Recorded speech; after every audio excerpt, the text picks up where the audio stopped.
are fast-moving. Unlike other big rallies, Off it earlier at about 7 a.m., a group from the Coast Guard. Welcome to #PH Vote 2013. Today on Rappler, Nelson Mandela, the hero of anti-apartheid and a global peace icon, dies. 7 Filipinos are killed in an attack on the Defense Ministry in Yemen. And Senator Santiago hits proposals to strike off her privileged speech against Senator Enrile.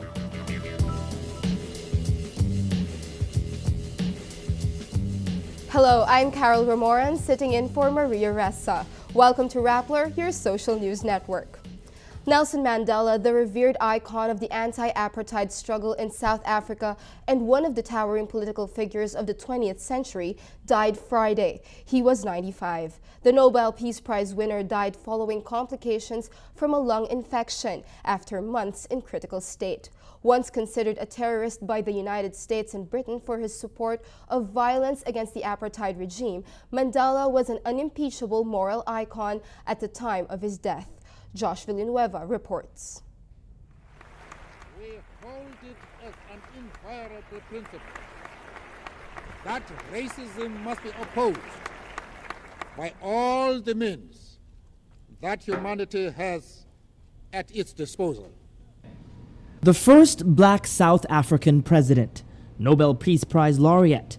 There are many ways to remember Nelson Mandela, but the world will remember him as the man who ended apartheid, a system of racial segregation enforced by the South African government from 1948 to 1994. The system that brought about white supremacy and curtailed the rights of the predominantly black citizenry. Mandela called it a disease whose mark cannot be removed. It will forever remain an indelible blight on human history that the apartheid crime ever occurred. It will forever remain an accusation and a challenge to all men and women of conscience that it took as long as it has before all of us stood up to say enough is enough. Today, the world said goodbye to Mandela after the respected statesman lost a long-time battle with lung infection. He turned 95 July 18. His long walk to freedom saw him jailed for 27 years, a prisoner of the system he put an end to in 1994, the same year he was elected president. After his term ended in 1999, Mandela took on the role of elder statesman and fought to end poverty and HIV/AIDS. Mandela retired from public life in 2004 and has not been seen in public since the Football World Cup finals in South Africa in 2010. His legacy lives on forever. Michael Josh Villanueva, Rappler. World leaders, activists, writers, and business leaders joined the outpouring of tribute for South Africa's revered Nelson Mandela. Leaders cite the dignity the late icon displayed during his long imprisonment by South Africa's former racist regime, and then later when he led his country to majority rule. U.S. President Barack Obama says he no longer belongs to us. He belongs to the ages. He will not likely see the likes of Nelson Mandela again. Philippine President Benigno Aquino says Mandela achieved closure through justice, banishing recrimination and hate. Aquino also recalls Mandela's words during his visit to the Philippines in March 1997. Mandela praised the restoration of democracy in the country and told Aquino, "You chose your parents well." The Foreign Affairs Department also says the Philippines, whose struggle for freedom was shown in the 1986 People Power Revolution, stood in solidarity with South Africa. Sports personalities also pay their respects to the late freedom icon. Boxing great Muhammad Ali says Mandela taught us forgiveness on a grand scale. Football star David Beckham adds, "In death as in life, he will always be a shining beacon of inspiration to all freedom-loving peoples." The Philippines confirms 7 Filipino health workers died in a Thursday attack on the Defense Ministry in Yemen. Department of Foreign Affairs spokesman Raul Hernandez says the attack also injured 11 other Filipinos. They sustained minor injuries but were, quote, shaken and traumatized. In a media briefing, Hernandez says, "We condemn this senseless and barbaric act, and we call on the Yemeni government to bring the masterminds to justice." Al Jazeera reports 50 doctors and nurses were killed after a suicide bomber rammed an explosives-packed car into the Defense Ministry. State television airs gory footage of torn-up bodies, charred vehicles, and immense destruction in the hospital. Terrorist group Al-Qaeda in the Arabian Peninsula claims responsibility for the attack. The attack follows a spate of hit-and-run strikes on military personnel and officials as Yemen goes through a difficult political transition. Senator Miriam Santiago hits her colleague's proposal to strike off her scathing privilege speech against Senate Minority Leader Juan Ponce Enrile. Santiago says she would not have delivered her response against Enrile if her colleagues had moved to strike Enrile's speech off the record. On Thursday, Senator Sergio Osmeña calls Santiago's speech way out of line after she launched personal attacks against her fierce rival.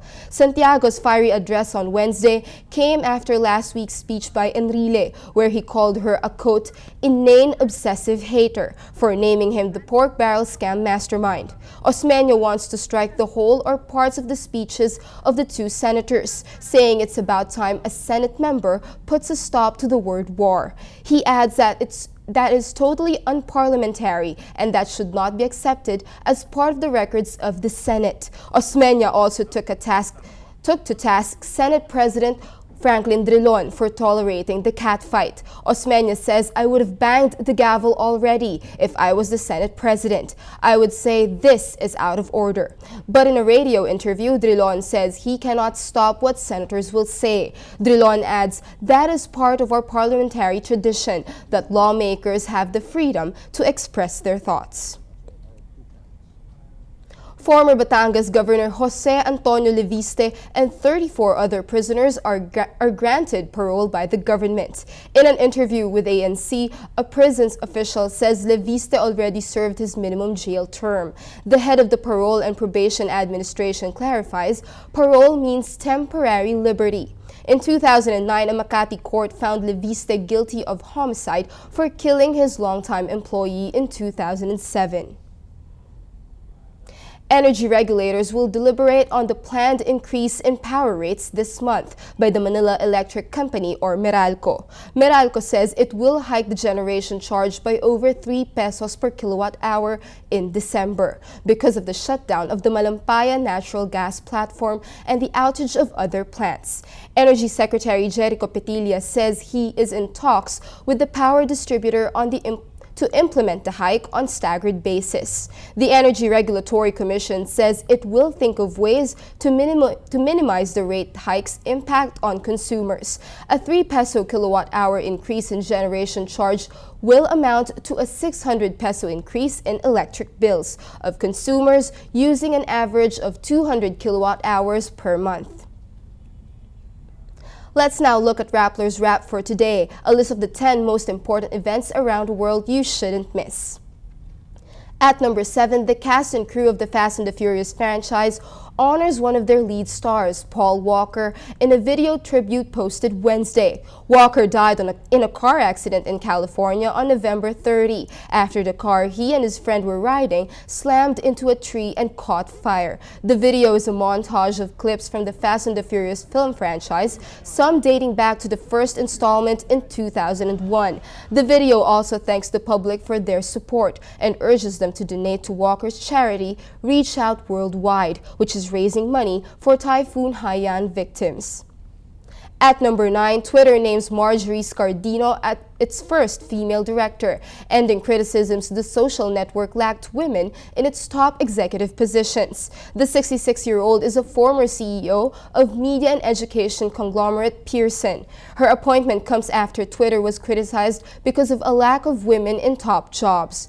A report on board diversity released this week shows nearly 40% of the tech companies in the S&P Composite 1500 index do not have women on their boards. And at number 10, critics are divided over Amazon CEO Jeff Bezos' unveiling of a plan to use drones to deliver packages. The Guardian's James Ball calls the plan, quote, hot air and baloney, and an old PR tactic. Ball cites potential problems like the possibility of packages being stolen before they get delivered to the right recipient. But Wall Street Journal's Farhad Manjoo praises Bezos for proposing new, friendlier uses for drones. He says unmanned aerial vehicles don't deserve the bad reputation after being identified with military surveillance. For the full top 10, visit Rappler.com's The Wrap. Every story on Rappler has a mood meter, which gives you 8 emotions to choose from. Click how you feel and your vote comes down to the mood navigator in the middle of the front page, which crowdsources the mood of the day. It also gives you the top 10 stories with the most clicks. Let's take a look at tonight's mood navigator. We have one story that made our readers angry, which is about the parents of the Ateneo student denying the Kidnap Me scheme. 22% voted sad, another 22% voted annoyed, while 16% voted don't care, and 6% voted afraid. 25% voted angry. However, our top story for today is about the death of anti-apartheid hero Nelson Mandela. 7% voted inspire, another 7% voted happy, while 1% voted angry. 83% voted sad, all contributing to the mood of the day. Today, most people are sad. That's Rappler's newscast for today, Friday, December 6, 2013. Visit Rappler.com and watch our newscast Monday to Friday. Tell us how you feel on our mood meter and help us crowdsource the mood of the day. I'm Carol Ramoran, and as we say at Rappler, tomorrow begins today.